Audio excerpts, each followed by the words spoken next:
بسم اللہ الرحمن الرحیم، السلام علیکم ناظرین۔ بات یہ ہے کہ ساتھ میں ہوں ہنا عادل۔ ناظرین، 9 مئی کا ماسٹر مائنڈ کون تھا؟ کہاں یہ منصوبہ سازی ہوئی اور اس منصوبے میں کون سے کردار تھے؟ یہ سب کچھ اب صاف دکھائی دینے لگا ہے۔ یہ سب کچھ کہنا ہے موجودہ وزیر داخلہ رانا ثناءاللہ کا۔ چیئرمین پی ٹی آئی نے بھی اعتراف کر لیا ہے کہ جن پر وہ قاتلانہ حملوں کا الزام لگاتے رہے ان کے خلاف کوئی ثبوت موجود نہیں ہے۔ یہ اعترافی بیان چیئرمین پی ٹی آئی نے جے آئی ٹی کے سامنے کیا ہے اور ساتھ ہی جے آئی ٹی کو متنازع بھی قرار دے دیا ہے۔ کیا اس اعترافی بیان کے بعد ملٹری کورٹس میں چیئرمین پی ٹی آئی کے خلاف مقدمات کی سماعت ممکن ہوگی یا اس حوالے سے حکومتی اتحاد میں ہی اختلاف ہے؟ کیا پیپلز پارٹی اور مسلم لیگ نون آئندہ الیکشن کے حوالے سے اب آمنے سامنے آ چکی ہیں اور اتحاد میں دراڑ پڑ چکی ہے اور سپریم کورٹ اور پارلیمان کے درمیان کشمکش بھی اب ختم ہو چکی ہے؟ ان تمام معاملات پر آج ہم بات کریں گے۔ ہمارے ساتھ موجود ہوں گے رضوان رضی صاحب، سلمان عابد صاحب، امتیاز عالم صاحب اور ہمیں جوائن کریں گے چیئرمین پاکستان بار کونسل حسن رضا پاشا صاحب۔ سوال ہمارا یہی ہوگا سب سے پہلے کہ آج رانا ثناءاللہ کی جانب سے جو پریس کانفرنس اس میں ہم انکشافات کیے گئے، کیا واقعی چیئرمین پی ٹی آئی ہی 9 مئی کے ماسٹر مائنڈ ہیں اور ان کے خلاف اب ملٹری کورٹس میں کیس چلایا جائے گا؟ آج کا بڑا سوال یہ ہوگا۔ اس پر اپنے ایکسپرٹس کی رائے جانیں گے اس بریک کے بعد۔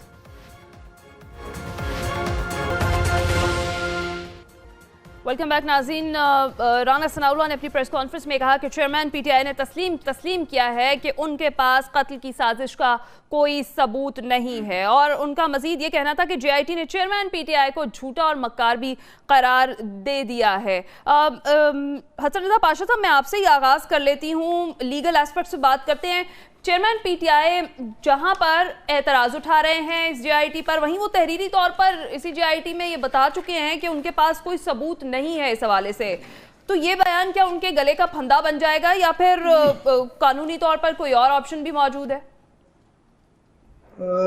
دیکھیں، بات یہ کہ عرصہ دراز سے ہم دیکھتے آ رہے ہیں کہ ایک انتہائی خوفناک قسم کی اور دلخراش قسم کی سٹیٹمنٹ جاری ہوتی ہے اور بعد میں کہتے ہیں جی نہیں میں نے تو ایسے ہی کہہ دیا تھا، اور یو ٹرن لے لیا جاتا ہے۔ میں اسپیسیفکلی عمران خان صاحب کے بارے میں بات کرتے ہوئے جنرل بھی بات کر رہا ہوں کہ آج کل جو ٹرینڈ چل پڑا ہے وہ اتنی بڑی بڑی باتیں ہو رہی ہیں کہ اب تو سچ بھی جھوٹ لگتا ہے اور جھوٹ سچ لگ رہا ہے۔ یہ اس اسٹیچر کے بندے کو، اتنے بڑے لیڈر کو جو کہ پرائم منسٹر رہ چکے ہوں، کسی پہ اگر اتنا بڑا الزام لگایا جائے کہ وہ مجھے قتل کرنا چاہتا ہے تو پھر اس کے پیچھے کوئی سبسٹینس ہونا چاہیے، کوئی ایویڈنس ہونی چاہیے۔ In absence of any sort of evidence اس قسم کی سٹیٹ دینا، میں تو سمجھتا ہوں کہ یہ غیر ذمہ داری کا ثبوت ہے۔ اب جو بات آپ فرما رہی ہیں یہ رانا ثناءاللہ صاحب جو انٹیریئر منسٹر ہیں ان کی زبانی ایک ہے، ابھی تک ہم نے کوئی ایسی جے آئی ٹی کی رپورٹ تو دیکھی نہیں ہے، لیکن اگر اس کو تسلیم کر لیا جائے کہ وہ بات درست کیا انہوں نے، تو پھر میں سمجھتا ہوں کہ ایسی باتیں اتنے بڑی شخصیت کے منہ سے نکلنی یہ مناسب نہیں ہے۔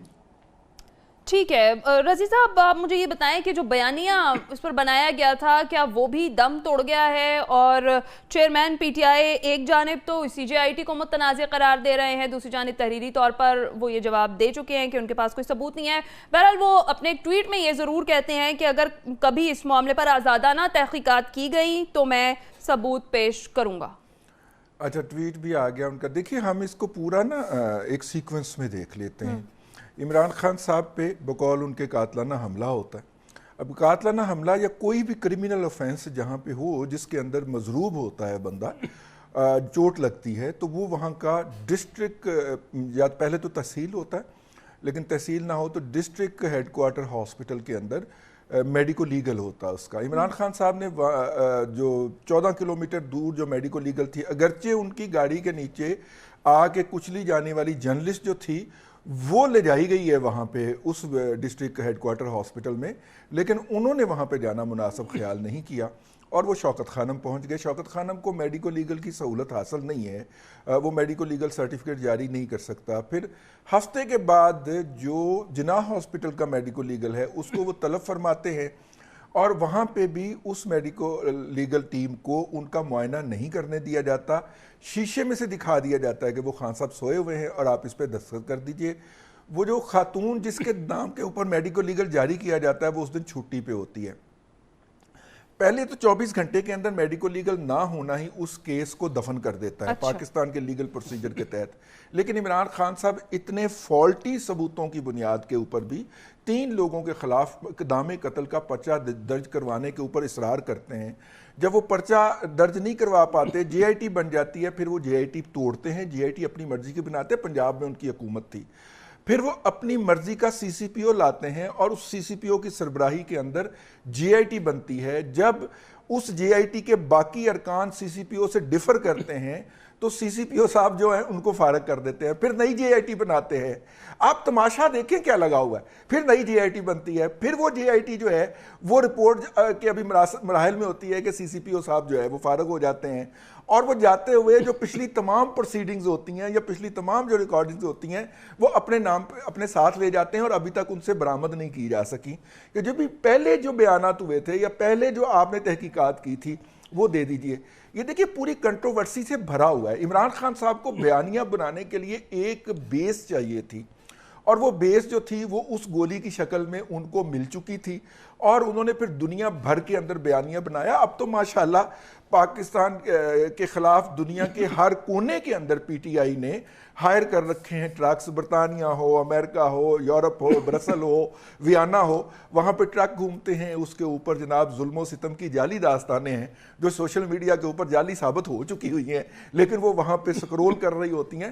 تو خیر انہوں نے ایک بیانیہ بنانا تھا, بیانیہ بنانے کے وہ ماسٹر ہیں کہ جس ملک میں میرا پرچہ درج نہیں ہو سکتا وہاں پہ کتنا بڑے ظلم ہو رہے ہوں گے. تو یہ ساری صورتحال ہے. تو انہوں نے بیانیہ کامیابی سے بنایا ہے, بیچا بھی ہے اپنے فالورز کو, اور وہ اس میں بہت حد تک کامیاب نظر آتے ہیں. تو اب وہ بیانیہ دم توڑ چکا ہے یا نہیں؟ میرا نہیں خیال وہ بیانیہ دم توڑ چکا ہے. وہ روزانہ اس طرح کی باتیں کرتے ہیں, اور ان کے جو متاثرین ہیں وہ اس کے اوپر بلیو کرتے ہیں, اور وہ چاہتے ہیں کہ اسی کنڈیشن کے ساتھ وہ اگلے الیکشن میں جائیں, اور وہ اگلے الیکشن میں جا کے اپنی اسی سٹرینتھ کا اظہار کریں. میرا نہیں خیال ان کا بیانیہ دم توڑ چکا ہے.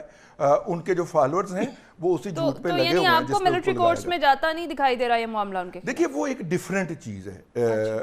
اس میں ایک تو ہے ریئلٹی ہے, اور ایک جو ہے وہ میری خواہش ہے. میں being a Democrat, being a human right activist یا کہہ لیں ہیومن رائٹ لور, میری تو یہ کبھی خواہش نہیں ہوگی کہ کسی شخص کا کیس جو ہے وہ ملٹری, کسی سویلین کا کیس جو ہے وہ ملٹری کورٹ کے اندر چلے.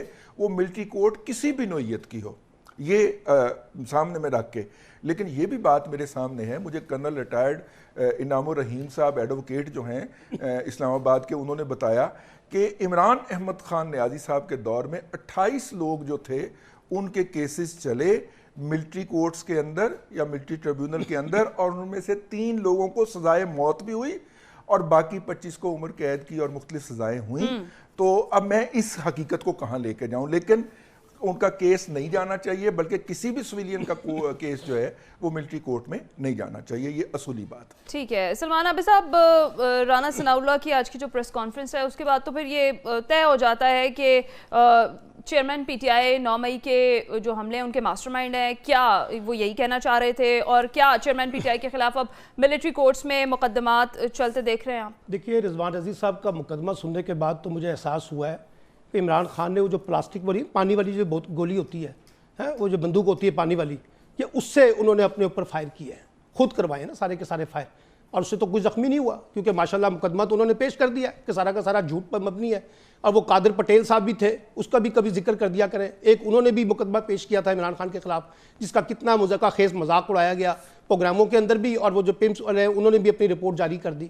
بات یہ ہے کہ یہاں تو بہت سے لوگوں کو پی ٹی آئی کے سربراہ ڈائجسٹ نہیں ہوتے نا, ان کا ہر عمل جو ہے وہ مشکوک ہے, ہر عمل کے اندر ان کی گفتگو مشکوک ہے. وہ کہاں سے رپورٹ لینی تھی, اب آپ مجھے بتائیں قادر پٹیل نے کہاں سے رپورٹ لے لی اور کیسے ثابت کر دیا کہ کس طرح سے ان کو بنا کے بتایا گیا. باقی رہ گئی ملٹری کورٹ. ملٹری کورٹ کی کل تو قومی اسمبلی نے بڑی شاندار قرارداد پیش کی ہے, اور بقول رضوان رضی صاحب کے کہ جناب وہ تو دیکھیں نا معاملہ اتنا سنگین ہے، تو اگر اس میں اگر یہ ہوتا ہے کیونکہ ہماری عدالتیں تو اس قابل نہیں ہے ان چیزوں کو ڈیل کر سکتی ہے، تو اف اینڈ بٹ کے ساتھ تو جسٹیفائی بھی کر دیا انہوں نے، ٹھیک ہے نا. اچھا اب دوسری بات ہے کہ اس کو چلانا چاہتے ہیں، سو بسم اللہ چلائیں، عدالت ان کے پاس ہے، ملٹری کورٹس ان کے پاس ہیں. وہ مقدمے میں نے کی تھی سر میری میں کل اگر کل چاہو تو کل دا پروگرام کر لینے نا، نہیں کل دا پروگرام کر کے دوسری جڑی گلاں کیتیاں پہ موجود نہیں. اچھا یار سن تو لینا میری بات، حوصلہ تو کریں. آپ نے ایک ہی بات رٹی تو یار اب حوصلہ تو کرنا نہیں چاہتے نا چلے یار. آپ اپنے رضوان عزیز صاحب بات یہ ہے تھوڑی دوسروں کو روکیں، بات یہ یا تو آپ میں اگر آپ کے اس طرح پروگرام میں انٹروین کروں تو پھر آپ کو بڑی تکلیف ہوگی. میں آپ چلیں کنٹینیو کریں. پھر یہ طریقہ غلط ہے نا. آپ اپنی یار آپ نے کہا ہے نا، میں کہہ رہا ہوں نہیں کہا تو پھر آپ کہیں مذمت، آپ مذمت کریں پھر اس کی. نہیں میں نے مذمت کی ہے. اچھا آپ سنیں ذرا میری بات، حوصلے سے سنیں ذرا. اب رہے گی رانا ثناء اللہ صاحب کی بات. بہت سے لوگوں کو رانا ثناء اللہ بڑے سچے اور بڑے امین اور بڑے پتہ نہیں کیا کیا پارسا لگتے ہیں. ان کی کوئی ایک بات بھی بتا دیں جو پچھلے 1 سال سے تو وہ کر رہے ہیں عمران خان کے خلاف. کون سی بات ہے جو انہوں نے نہیں کی ہے؟ اور انہوں نے وہ بات بھی ریکارڈ پہ کی ہے جو اسی پروگرام اسی ٹی وی کے چینل پہ چلی تھی کہ جناب ہمیں آئینی طور پہ غیر آئینی طور پہ اس کو ختم بھی کرنا پڑا تو کریں گے. تو رانا ثناء اللہ صاحب بادشاہ آدمی ہے، جب چاہیں جو چاہیں جیسے چاہیں جو بول دیں. اچھا ابھی مقدمہ آیا نہیں. اگر ان کو چھوڑیں تو چیئرمین پی ٹی آئی جو ہیں انہوں نے پھر جے آئی ٹی میں تحریری طور پر یہ کیوں کہا کہ ان کے پاس ثبوت نہیں ہے، اور جو یہ بات انہوں نے کی وہاں پر ان کے خلاف یہ پھر چارج شیٹ آپ کو کیسے پتا چل؟ نہیں آپ کو کس نے بتایا یہ بات؟ رانا ثناء اللہ نے بتائی نا بات.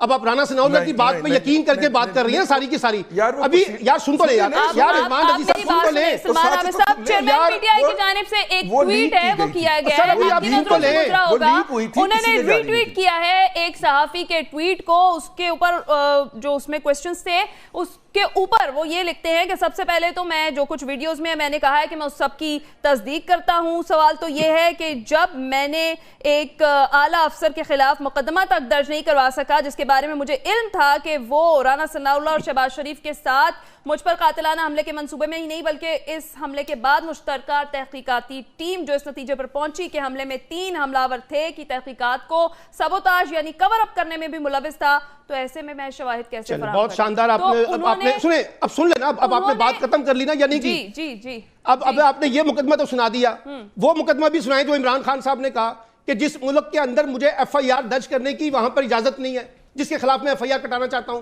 انویسٹیگیشن کوئی نہیں ہے. اب بات یہ ہے کہ ہم چیزوں کو ون رخ پیش کرنا چاہتے ہیں تو کرتے رہیں، کوئی مسئلہ نہیں ہے، لیکن میں اس کے باوجود کہہ رہا ہوں میں کوئی پی ٹی آئی کے سربراہ کو ڈیفینڈ نہیں کر رہا. ہمیں آپ کو موقع دے رہے ہیں کہ آپ تصویر کا دوسرا رخ دکھائیں. بات کر لیں پہلے، میں یہی عرض کر رہی ہوں پہلے آپ ساری بات کر لینا. میں صرف ایک تصویر کا ایک رخ دکھانے کے لیے یہاں پر میں جو دوسرا رخ بتا رہا ہوں آپ اس میں بھی نہیں سن رہی نا. میں جو دوسرا رخ بتا رہا ہوں محترمہ آپ وہ نہیں سن رہی نا. آپ بیچ میں اپنی بات پھر لے آتی ہیں. میں آپ ہی کو سن رہی ہوں. نہیں آپ نہیں سن رہی نا. میں سن رہی ہوں، اب آپ بولیے. دیکھیں نا بات ایک سیدھی سی میں نے آپ کو کی ہے کہ ابھی رانا ثناء اللہ صاحب نے ایک پریس کانفرنس کی ہے اور انہوں نے جے آئی ٹی کی ساری رداد ہمیں سنا دی ہے، ٹھیک ہے نا. یہ ایک پولیٹیکل پارٹی کا جو ان کے اپوننٹ ہے ان کا ایک پرسپیکٹو ہے. اب جے آئی ٹی کی رپورٹ جب آئے گی تو ہم دیکھتے ہیں کہ اس میں کیا بات کی ہے کیا نہیں کی، پی ٹی آئی کے سربراہ نے کیا کہا کیا نہیں کہا، وہ تو وہاں پہ جسٹیفائی ہے نا، ان کے ساتھ لیگل ایکشن ہونا چاہیے نا جو بھی انہوں نے غلط کہا یا درست کہا. لیکن سوال یہ کہ انہوں نے وہاں یہ بھی کہا نا کہ مجھے تو باقاعدہ ایف آئی آر کی اجازت نہیں دی گئی جو ایف آئی آر میں درج کرانا چاہتا تھا. انویسٹیگیشن ہوتی ہے نا، انویسٹیگیشن کو انویسٹیگیٹ کو وہاں پہ کہاں پروسیس کو لیا گیا ہے. اب آپ پی ایم ایل این کا یا پی ڈی ایم کا یا پیپلز پارٹی کا نیریٹو لے کے بات کرنا چاہتے ہیں وہ کرتے رہیں اور اس کے لیے لیگل ایکشن موجود ہے. اب یہ رانا ثناء اللہ صاحب جتنی باتیں یہاں پہ پریس کانفرنس میں کرتے ہیں یہ لے کے جائیں نا لیگل کورٹ میں. وہ توشہ خانہ سے شروع ہوئے تھے، وہ گھڑی والے مقدمے سے شروع ہوئے تھے، وہ فلاں سے گئے تھے، کہاں گئے یہ سارے مقدمے جو عمران خان کے خلاف تھے؟ آج آپ آ کے کہاں پہ کھڑے ہو گئے؟ اب آپ آ گئے جناب وہ اس والے مقدمے پہ، کبھی آ جاتے ہیں ایک فلاں کے اوپر. اور یہ بھی ریکارڈ کا حصہ ہے کہ جناب ماشاءاللہ 160 کے قریب مقدمے تو درج ہیں ان کے اوپر اور دہشت گردی کا کوئی 40-50 مقدمے درج ہیں. تو کریں آپ کے پاس پورا رعایت ہے، حکومت آپ کے پاس ہے، اختیارات آپ کے پاس ہیں، ادارے آپ کے پاس ہیں، ثبوت آپ نے دینے ہیں، دے ثبوت. ابھی تو وہ میں آپ سے پوچھوں نا وہ کہاں گیا توشہ خانہ والا معاملہ؟ جب زرداری صاحب کا نام آیا، جب وہ شہباز شریف کا نام آیا، جب مریم نواز کا نام آیا، اس کے بعد توشہ خانہ بھول گئی پوری کی پوری پی ڈی ایم. آج آپ مریم نواز کا بھی نام لیتے ہوئے نظر آتی ہیں آپ کو کبھی توشہ خانہ میں؟ سب کے سب پیچھے چلے گئے. حسن رضا پاشا صاحب اچھا اس میں ایک میں بات بھائی کو عرض کر دوں کہ یہ جے آئی ٹی کی کل کی جو پروسیڈنگ لیک ہوئی تھی میں اس کے خلاف ذاتی طور پہ اسی طرح احتجاج کرتا ہوں جس طرح جے آئی ٹی کے سامنے پیش ہونے کی حسین نواز کی تصویر لیک کی جاتی تھی. لیکن دوسری طرف ہم یہ دیکھیں کہ اس کو کوٹ کر کے ٹویٹ کر کے جناب عمران احمد خان نیازی صاحب نے اس کے اوپر مہد تصدیق ثبت کر دی کہ اندر یہی کچھ ہوا تھا. چلیے لیگل ایکشن کریں نا یار, کریں لیگل ایکشن کریں. ٹھیک ہے, لیگل ایکشن کی جانب آتے ہیں. حسن رضا پاشا صاحب, جس طریقے سے اب ہم دیکھیں کہ بیانات, ویڈیو بیانات لوگوں کے سامنے آ رہے ہیں جس میں وہ بتا رہے ہیں کہ چیئرمین پی ٹی آئی جو تھے وہ ماسٹر مائنڈ تھے جو کچھ بھی 9 مئی کو ہوا, تو اس کے بعد کیا ان کے لیے مشکلات بڑھ گئی ہیں؟ اور ملٹری کورٹس کے حوالے سے تو اب قرارداد بھی آ گئی ہے, اور کیا سمجھتے ہیں آپ یہ جو گواہیاں ہیں ان کے لیے قابل گرفت ہوں گی؟ دیکھیں, سب سے پہلے تو میں اس ادارے کی پریزنٹ کر رہا ہوں وہ پاکستان بار کونسل ہے. اس حوالے سے ہمارا ایک پہلے دن سے سٹانس ہے, جب خان صاحب کی حکومت تھی اس وقت بھی, آج بھی, اس سے پہلے بھی, کہ سیولینس کا ٹرائل ملٹری کورٹس میں نہیں ہونا چاہیے. جب آپ نے 80A قانون کے تحت کورٹس بنائی ہوئی ہیں اور ان کو بڑے اختیارات دیے ہوئے ہیں, بڑے وسائل دیے ہوئے ہیں, ان میں کیس اگر چلائیں تو وہ زیادہ بہتر ہوگا. دوسری بات جو عمران خان صاحب کے سٹیٹمنٹ کے حوالے سے آپ نے فرمائی ہے, وہ دیکھیں یہ سٹیٹمنٹ وہ کہتے ہیں جی کہ میں تو دیتا رہتا ہوں, اور یو ٹرن کے حوالے سے ایک بات آتی تھی, وہ کہتے تھے کہ یہ جو ہے وہ یہی تو سیاستدانوں کی بات ہے. لیکن سب سے اہم بات, میں رضی صاحب کی بات کو سیکنڈ کروں گا, کہ اگر آپ نے کوئی کیس, کرمنل کیس جو کہ ہرٹ کیس جس کو کہتے ہیں, جس میں کوئی شخص زخمی ہوتا ہے یا جس کی ڈیتھ ہوتی ہے, اس کو اگر آپ نے پروو کرنا ہے تو بیسٹ ایویڈنس جو اویلیبل ہے وہ میڈیکل ایویڈنس ہے. اور medical evidence in case of death post mortem report ہوتی ہے, اور ادروائز جو مضروب یا زخمی ہونے کی حد تک ہے وہ ہوتی ہے MLR, میڈیکل لیگل رپورٹ. اب اس کیس میں یہ ہوا کہ جناب عمران خان صاحب اگر ان کو زخم آئے تھے جو کہ نظر آ رہے تھے سامنے, تو ان کو چاہیے تھا کہ وہ قریبی ہاسپٹل جو کہ سرکاری ہاسپٹل ہے, وہاں پہ باقاعدہ ایک فارم ہوتا ہے جس کو میڈیکل لیگل رجسٹر کہتے ہیں, اس فارم پہ وہ باقاعدہ اپنا کراتے معائنہ. وہاں پہ جو ڈاکٹر موجود تھے وہ ان کا معائنہ کر کے وہ بتاتے کہ کیا صورتحال ہوئی ہے. اب جو سامنے آئی ہے وہ چلے گئے سیدھے, ان کی بھی اپریہنشن اپنی جگہ پہ ٹھیک ہے کہ ان کو لائف تھریٹ تھے, وہ چلے گئے شوکت خانم ہاسپٹل میں. لیکن درمیان میں اچھا خاصا ٹائم تھا, وہ سہولت وہ کر سکتے تھے اپنے گھر میں بھی اور شوکت خانم ہاسپٹل میں بھی. وہاں کے جو متعلقہ ہاسپٹل جہاں پہ یہ وقوع ہوا, وہاں پہ جو ہاسپٹل چاہے تحصیل ہیڈ کوارٹر ہے چاہے ڈسٹرکٹ ہیڈ کوارٹر ہے, وہاں کے MS کو یا جو MO ہے میڈیکل آفیسر, اس کو بلوا کے وہ رجسٹر منگوا لیتے. حکومت ان کی اپنی تھی, وہ منگوا کے وہ میڈیکل معائنہ اگر کرا دیتے تو آج یہ باتیں نہ سننی پڑتی جو آج ہو رہی ہیں. میرے بھائی جو سلمان صاحب ہیں وہ بڑے جذباتی انداز میں بات کر رہے ہیں. جذباتیت کی بات نہیں ہے, قانون کی بات ہے, اور قانون جو ہے وہ اندھا بھی ہوتا ہے اور سینسیبل بھی ہوتا ہے. قانون اپنے جو ایک طے شدہ طریقہ کار ہے ان کے مطابق چلتا ہے. آپ قانون کو اپنی مرضی کے مطابق موڈ بھی کر سکتے, نہ قانون جو ہے وہ موم کی طرح, ناپ کی طرح آپ اس کو ٹن دے سکے. دیکھیں, جب آپ اپنے اوپر جو آپ کے حملہ ہوا ہے, آپ زخمی ہوئے ہیں, ہم مان لیتے ہیں کہ زخمی ہوئے ہیں, نظر آ رہا تھا, ہمیں بڑا افسوس ہوا اس وقوعے پہ, لیکن آپ کو ثابت کرنے کے لیے میڈیکل لازمی کرانا چاہیے تھا, جو کہ آپ بری طرح ناکام ہوئے. آج اسی وجہ سے یہ باتیں سننی پڑ رہی ہیں. سلمان صاحب لڑ رہے ہیں, جذباتی ہو رہے ہیں, ان کا بھی اپنی جگہ پہ ٹھیک ہے سٹاس کے جی ان کی باتیں سنی نہیں جا رہی, عمران خان کو انصاف نہیں مل رہا. لیکن تو حسن رضا پاشا صاحب, جیسے آپ نے کہا کہ قانون اپنا راستہ لیتا ہے, تو کیا اب اس ساری صورتحال کے بعد آپ دیکھ رہے ہیں کہ چیئرمین PTI کے خلاف ملٹری کورٹس میں کیس چلایا جائے گا؟ آپ دیکھ رہے ہیں چیئرمین PTI کے خلاف کیا ہوگا؟ ملٹری کورٹس میں اب کیس چلایا جائے گا. ہاں دیکھیں, جو ارباب اختیار ہیں وہ تو کرنے جا رہے ہیں, شاید ہمیں نظر آ رہا ہے جو سٹیٹمنٹس آ رہی ہیں, لیکن میں نہیں سمجھتا کہ ان کا ٹرائل جو ہے وہ ملٹری کورٹس میں ہونا چاہیے. آل دو کہ آرمی ایکٹ 1952 کی سیکشن 21D میں یہ لکھا ہوا ہے کہ جو کوئی بھی آرمی تنصیبات کو جلائے گا، نقصان پہنچائے گا، اس کا ٹرائل آرمی کورٹس کر سکتی ہیں، اور پارلیمنٹ کی بھی قرارداد آ گئی ہے. لیکن میں بڑی سخت ریزرویشن ہے پارلیمنٹ کی قرارداد میں بھی، اور جو سیاسی زعماء یہ بات کر رہے ہیں کہ عمران خان صاحب کا ٹرائل، میں تو کہتا ہوں کہ جو باقی بھی کارکن ہیں پی ٹی آئی کے جن کا ٹرائل آرمی کورٹ میں کیا جا رہا ہے وہ بھی نہ کیا جائے. تو حسن صاحب، پاشا صاحب، اگر ایسا ہوتا ہے تو آپ ایک اہم ترین عہدے پہ ہیں بار کا کیا رسپانس ہوگا اس پر؟ دیکھیں، بار تو اپنا احتجاج ریکارڈ کرا رہی ہے. بارہا پہلے دن سے ہمارا سٹینس بڑا کلیئر ہے، اور ہم یہ کہہ رہے ہیں نہیں ہونا چاہیے. بالکل ٹھیک ہے، بالکل ٹھیک ہے. دیکھیں جی حسن رضا پاشا صاحب، مجھے بریک کا کہا جا رہا ہے. امتیاز عالم صاحب سے ہمارا رابطہ جو ہے وہ نہیں ہو پا رہا ہے، کوشش کر رہے ہیں ان سے رابطہ ہو جائے. بریک پر جائیں گے، بریک کے بعد جب واپس آئیں گے بات کریں گے پیپلز پارٹی اور مسلم لیگ نون کے درمیان اختلافات کی چل رہی ہیں، ان میں حقیقت اور صداقت کتنی ہے، اس پر بات کریں گے. ساتھ ہی ساتھ آج کی سماعت میں چیف جسٹس کے ریمارکس بڑے انٹرسٹنگ تھے، اس پر بات کریں گے اس بریک کے بعد.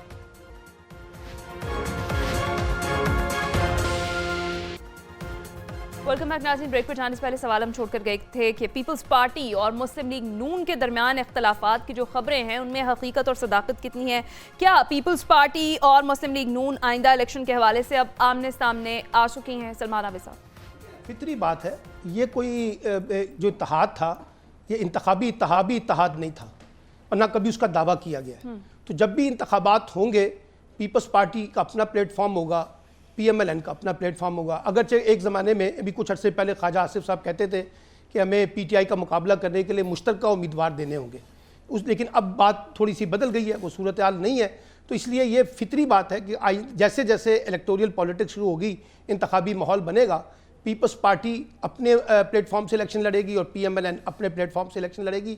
اور یہ بھی دیکھنا ہوگا کہ جو نئی پارٹی بنی ہے یہ کس طرف اپنا پڑ رہا ہے، یعنی پی ایم ایل این کے ساتھ ایڈجسٹمنٹ کرتی ہے، پیپلز پارٹی کے ساتھ ایڈجسٹمنٹ کرتی ہے. تو یہ بات تو ہوگی. اور جب آپ انتخابی سیاست کرتے ہیں تو پھر آپ دیکھیے گا کہ ان کے اندر جو تلخی ہے، محاذرائی ہے، ٹکراؤ کی جو سیاست ہے، جو الیکشن پالیٹکس کا حصہ ہوتی ہے، وہ آپ کو نظر آئے گا. اب مثال کے طور پہ مہنگائی کا مسئلہ ہوگا، پیپلز پارٹی صاف کہہ دے گی ہمارا تو کوئی تعلق نہیں جی، ہم تو وفاقی حکومت میں کہ اتحادی جماعت تھے. اصل تو مسئلہ اسحاق ڈار صاحب کے پاس تھا. آج رضا ربانی صاحب بہت بولے ہیں سینٹ کے اندر انہیں ملٹری کورٹس کے حوالے سے، وہ کہیں گے ہم تو اس کے حامی نہیں تھے، یہ جو کچھ ہو رہا تھا. اور یہ چیزیں چلیں گی، اس لیے یہ فطری بات ہے. ابھی تک تو پی ٹی آئی دشمنی میں سب اکٹھے تھے نا، لیکن جیسے ہی الیکشن کی پالیٹکس آئے گی تو دونوں جماعتوں کا اپنا اپنا پلیٹ فارم ہوگا اور ایک دوسرے کے خلاف الیکشن لڑیں گے. اور ابھی سے آپ دیکھیے کہ پی ایم ایل این کے کچھ لوگوں کے بیانات جو ہیں وہ پیپلز پارٹی کے خلاف، اور کچھ پیپلز پارٹی کے لوگوں کے بیانات وہ پی ایم ایل این کے خلاف آنے شروع ہو گئے، اس کی ریفلیکشن شروع ہو گئی ہے. اور وہ بھی اس وجہ سے ہو رہا ہے، کوئی ان کی آپس میں لڑائی اس طرح کی نہیں ہے، لیکن لڑائی الیکشن پالیٹکس کی تو ہے نا.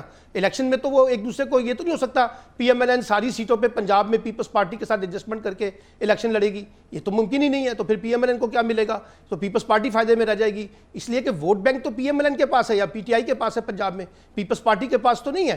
اور پیپلز پارٹی کی اگر خواہش تھی کہ ہمیں پی ایم ایل این کے ساتھ ایڈجسٹمنٹ کر کے ہم یہاں پہ الیکشن لڑ سکیں گے، تو وہ پی ایم ایل این کے بے شمار لوگ جو ہیں ان کے لیے قابل قبول نہیں ہے، اور وہ ممکن بھی نہیں ہے پریکٹیکلی پالیٹکس کے اندر. جتنے کینڈیڈیٹ ہیں تو پی ایم ایل این اپنے کینڈیڈیٹ کے ساتھ، پیپلز پارٹی اپنے کینڈیڈیٹ کے ساتھ الیکشن لڑے گی، اور اس میں تلخی بھی ہوگی، محاذرائی بھی ہوگی، ٹکراؤ بھی ہوگا، ایلیگیشن کی پالیٹکس بھی ہوگی، اور ڈسٹینس بھی دونوں جماعتوں کے اندر آہستہ آہستہ الیکٹورل پالیٹکس کے کانٹیکس میں ہمیں دیکھنے کو ملے گا.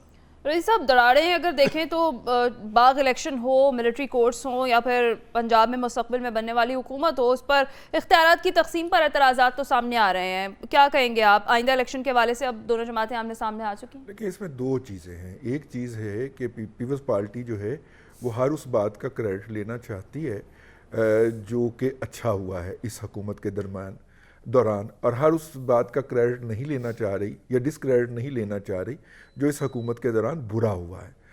اب آپ اس کی مثال ہی دیکھ لیجئے کہ اس وقت زرداری صاحب جو ہیں وہ دبئی گئے ہوئے ہیں یا متحدہ عرب امارات پہنچے ہوئے ہیں. متحدہ عرب امارات کے اندر وہ کیا کرنے گئے ہیں؟ وہ آنکھ کا آپریشن کروانے گئے ہیں. ان کے اس ایک خبر نے پیپلز پارٹی کی جو پچھلے دنوں پوری اربوں روپے کی کیمپین چلی ہے سوشل میڈیا کے اوپر، مین سٹریم میڈیا کے اوپر، کہ پیپلز پارٹی نے سندھ کے اندر ہیلتھ کے شعبے کے اندر پتہ نہیں کتنا بڑا انقلاب برپا کر دیا ہے.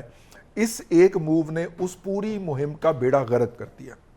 اچھا وہ کرنے کیا گئے ہیں؟ وہ کرنے یہ گئے ہیں کہ یہاں پہ پی ٹی آئی کے فیڈرل فنانس منسٹر جو کہ اس وقت ایکس ہو چکے ہوئے تھے، وہ پنجاب اور کے پی کے اپنی پارٹی کے فنانس منسٹر سے جو کہ سٹنگ تھے ان کے ساتھ گفتگو کرتے ہوئے پکڑے گئے شوکت ترین صاحب کہ جناب آپ آئی ایم ایف کو خط لکھیں کہ ہم سرپلس جنریٹ نہیں کر سکیں گے اور آپ حکومت فیڈرل گورنمنٹ کے ساتھ معاہدہ نہ کریں، اور درمیان میں انہوں نے گالیاں بھی بکیں عمران خان کے سیاسی مخالفین کو. اور اس کے بعد یہ بات ابھری کہ اب یہ صاحب جو ہیں یہ چونکہ قومی مفاد کے خلاف بات کر رہے ہیں تو اس کے بعد تو انہیں پکڑا جانا چاہیے، انویسٹیگیٹ کیا جانا چاہیے، لیکن نہیں. زرداری صاحب کے ایک فرنٹ مین ہوتے ہیں انور مجید صاحب، یہ شوکت ترین صاحب ان کے سمدھی نکل آئے اور شوکت ترین صاحب کو بندوق کے زور پہ باقاعدہ پرائم منسٹر کے سنگی کے اوپر نو رکھ کے زرداری صاحب نے باہر بھجوا دیا. کبھی ذکر سنا آپ نے شوکت ترین کہاں ہوتے ہیں آج کل؟ وہ بیرون ملک ہوتے ہیں، کسی جگہ پہ چھپے ہوئے ہیں، تذکرہ نہیں کرتے، وہ شہزاد اکبر کی طرح وہ کہیں پہ رڑکتے نہیں ہیں، لیکن وہ سارا کچھ چھوڑ چھاڑ کے سجی ہوئی محفل چھوڑ چھاڑ کے وہ وہاں پہ چلے گئے. اس کے بعد ایک اور خبر آتی ہے اور وہ خبر یہ ہے اور خبر یہ تھی کہ پاکستان کے بہت بڑے، میں بھی وہی کہہ دوں جو میڈیا پہ چل رہا ہے، پراپرٹی ٹائکون جو ہیں وہ عمران احمد خان نیازی صاحب کے خلاف وعدہ معاف گواہ بننے کو تیار ہو گئے ہیں. وہ جو 5 کیرٹ اور 3 کیرٹ کے انگوٹھیاں تھیں اس کے باقاعدہ ڈاکومنٹری ثبوت دینے کے لیے تیار ہو گئے ہیں. کیونکہ ان کا یہاں پہ کھربوں روپے کا امپائر ہے نا جو کہ انڈر تھریٹ آ گیا ہے، تو انہوں نے اس کو بچانا ہے تو وہ تیار ہو گئے ہیں. اب زرداری صاحب وہاں پہ پہنچے ہیں کہ اس کو منع کر سکیں کیونکہ اس کے پاس تو ان کے بھی ثبوت ہوں گے نا، ان کے ساتھ بھی تو لین دین ہوا ہوگا یا ہوگا. زرداری صاحب وہاں پہ پہنچے اور ہم یہاں پہ بنا کے بیٹھے ہوئے ہیں جی اختلاف ہو گیا ہے زرداری صاحب، اور زرداری صاحب ادھر روکن گئے نے اوتھے کہ بھائی تو اے کام نہیں کرنا، کیونکہ اس کی زنبیل میں کس کے خلاف ثبوت نہیں ہوں گے. اگر آج وہ عمران خان کے خلاف بولے گا تو کل کو وہ زرداری صاحب کے خلاف بھی بول سکتا ہے، پرسوں کو وہ نواز شریف صاحب کے خلاف بھی بول سکتا ہے، تو لہذا اس کو یہیں پہ چپ کرا دیا جائے کہ تو نہ بول بھائی. کیونکہ آپ دیکھیے کہ سندھ کے اندر اس کو وہ بلوچستان کے بارڈر کے ساتھ جو یہ لینڈ ریپلیس کر کے دی گئی، وہاں پہ پولیس مقابلوں کے اندر بندے مارے گئے اپنا وہ پراپرٹی ٹائکون کے لیے کی ہاؤسنگ سکیم کی جگہ خالی کروانے کے لیے، اور پھر اس کے اوپر آ کے سپریم کورٹ نے جس طرح آ کے کور کر دیا، اس کو کور کر لیا اور 460 ارب روپے میں سودا مک گیا جس کے پیسے کبھی دیے ہی نہیں اس نے، اور 2000 ارب روپے سے زیادہ کی زمین اس کو اٹھوا دی گئی. میرا مطلب ہے یہ ساری داستانیں جو ہیں یہ زرداری صاحب کی چھتر چھایا میں ہوا تھا. اب اگر یہ کوئی میرا بھائی کہے کہ اس کے اوپر بات نہ کریں اور بات کریں تو یہ اختلافات ہیں، یہ اختلافات ہیں اور یہ اختلافات رہیں گے اور یہ اختلافات رہنے چاہیے. اسی طرح تو ہم اپنی سیاسی پارٹیوں کو رانگ ڈوئنگ سے روک پائیں گے، ورنہ تو میرا مطلب ہے کہ کلٹ فالوئنگ ہو جاتی ہے نا. کہا تھا نا عمران خان کو ہاتھ نہ لگانا، کہا تھا نا عمران خان کو ہاتھ نہ لگانا، زومبیز آ جاتے ہیں جو شہداء کی یادگاروں پہ حملہ ہو جاتے ہیں، جو جناح اس میں گھس کے آگ لگا دیتے ہیں. سیاسی پارٹیوں کو سیاسی پارٹیاں رہنا چاہیے، ان کو زومبیز اور کلٹ کی شکل میں کنورٹ نہیں ہونا چاہیے. یہ کردار میڈیا کو ادا کرنا ہے کہ وہ یہ یاد دلاتا رہے. بالکل ٹھیک ہے.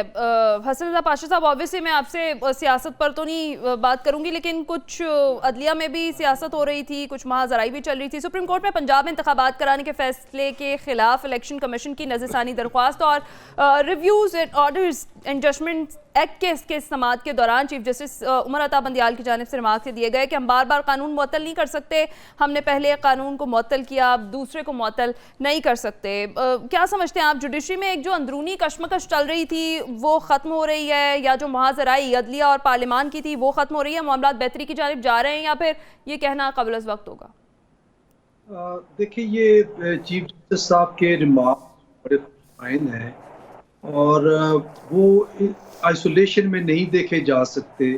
آپ دیکھیں کہ پہلے جو انہوں نے ایک ریسٹریننگ آرڈر پاس کر دیا supreme court procedure and practice act کے حوالے سے، تو وہ اس پہ بڑی ریزینٹمنٹ ہوئی اور اس پہ ہم نے بھی بڑا اوپن اینڈ کلیئر یہ بات کی کہ یہ نہیں ہونا چاہیے. یہ ہمارے 2 ڈیکیڈز کے مطالبے ہیں، عرصہ دراز سے ہم کرتے چلے آ رہے ہیں کہ یہ رائٹس ہمیں ملنے چاہیے. 184(3) میں اپیل کا رائٹ ہونا چاہیے، ریویو میں دوسرا وکیل کرنے کی اجازت ہونی چاہیے، کیس جو ارجنٹ نوعیت کے ہیں ان کی فکسیشن ود ان 15 ڈیز ہونی چاہیے. تو یہ وہ چیزیں ہیں جو کہ پبلک ایٹ لارج کے لیے بینیفیشل ہے. اور ہم نے اس پہ اوپنلی بلکہ کورٹ کے اندر بھی جب ہم نے کنسائز اسٹیٹمنٹ بھی داخل کی ہے تو اس میں بھی ہم نے یہ کہا ہے کہ یہ نہیں ہونا چاہیے.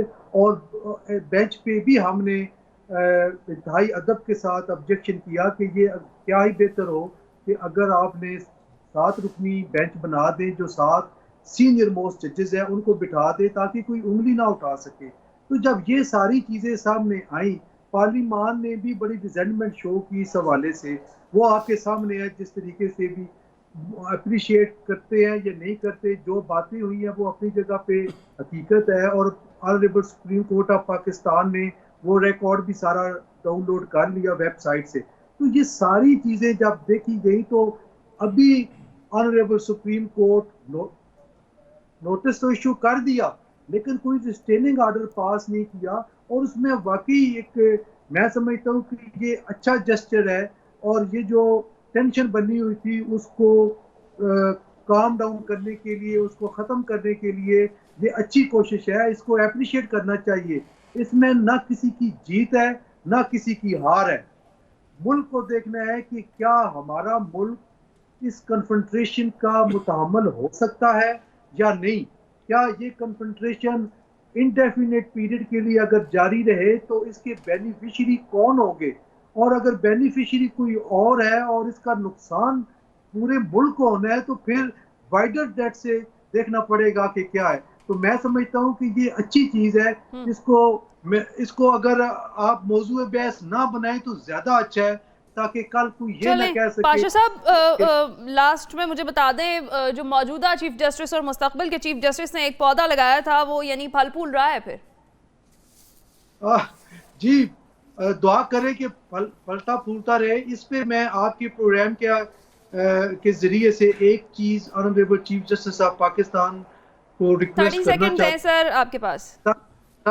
کرنا چاہتا ہوں کہ یہ کنفرنٹریشن مزید ختم ہو سکتی ہے اگر وہ فل کورٹ میٹنگ بلا لیں، تمام ججز کا کتھارسس ہو جائے، آپس میں بیٹھ کے معاملات کو طے کر لیں اور یہ گول متعین کر لیں کہ اگلے آنے والے سال میں ہم نے کیا کرنا ہے، تو یہ زیادہ بہتر ہوگا.